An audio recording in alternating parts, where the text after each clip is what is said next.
Alright, about 15 hours and half of a book later, I'm pretty much an expert now.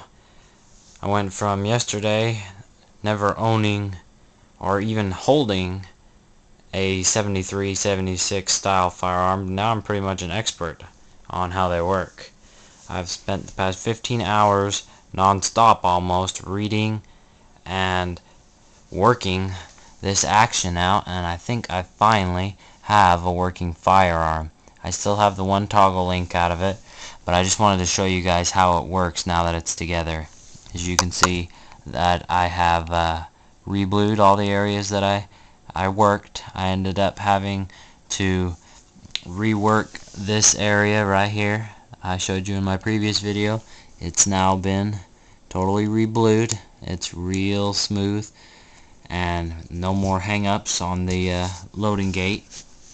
And what was happening is the machining there to begin with was just terrible, and then you had this arm that's going to swing up that moves the ejector rod. Let's see if I can get to do it with one hand. See that? This arm moves up and it's continually rubbing against it. Put some light on there. See? It's continually rubbing against it, and it was just causing all kinds of problems. The action was real heavy, so I polished all the contact surfaces that could be polished, and I had to rework the loading gate, and then I had to fix this toggle length, as you can see the weld there. And I mean, it's just been one thing after another. Adjust the screws, polish the surfaces. But as you can see, that is how the action right there works. Let's put this in how it go, or how it's supposed to be, so you can see what it'll look like. And for those of you new to the 1873-76 style Winchester rifle, maybe you got a Uberti, Cimarron, or Chaparral copy, do not remove your side plates without holding things together, because all of this is just free floating in here. None of it's bolted in. It'll come flying out. You'll have no idea what parts came from where, and it'll be a nightmare. I will put a disassembly video up, as this rifle can be a bit intimidating because parts tend to just fall out on you and then you can't figure out where they go. But if you're doing this right now, just don't get discouraged. Every part has a place. Nothing will fit anywhere that's not supposed to go. And just look at it, be mechanically inclined, and look at it as a piece of hardware, and you'll be able to figure it out. And like I said, if there's any interest in me getting an disassembly video up, let me know. But that's how it works. Very smooth action. Now that I've got everything polished and oiled, see the extractor popped up there. Now it's gonna go down. But that's how they work.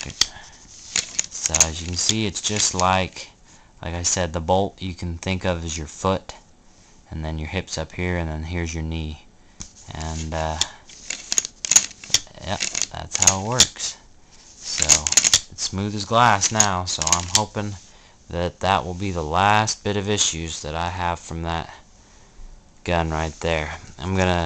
That leather scrap that you saw in my other videos, I've reworked it down to this, and I'm gonna make a leather pad for that. That kind of starts working on your fingers after a while, even though that I've lightened it up a bit. But I want to put that leather pad on, help my wife out. So, but that's how they work. Anybody got any questions or comments, feel free. Having any problems with your 73, 76, PM me and ask me how they work, because I just went through just about every problem in the book. Had to make up a few solutions. And yeah, one thing I want to say while I'm on that is, I think the rumors about Chaparral arms being the sold through Uberti basically is giving them it's not a Uberti, it's basically a Uberti outcast, is what I'm trying to say. What Uberti didn't pass Uberti's quality standards, or maybe a part was subpar or whatever. I think that's where Chaparral gets their parts, because everything in this was rough. I mean, on the outside they made it look nice, but everything in here was rough, sharp edges, things didn't fit. I mean, like I said, I'm pretty experienced with gunsmithing, and it took me 15 hours to do it.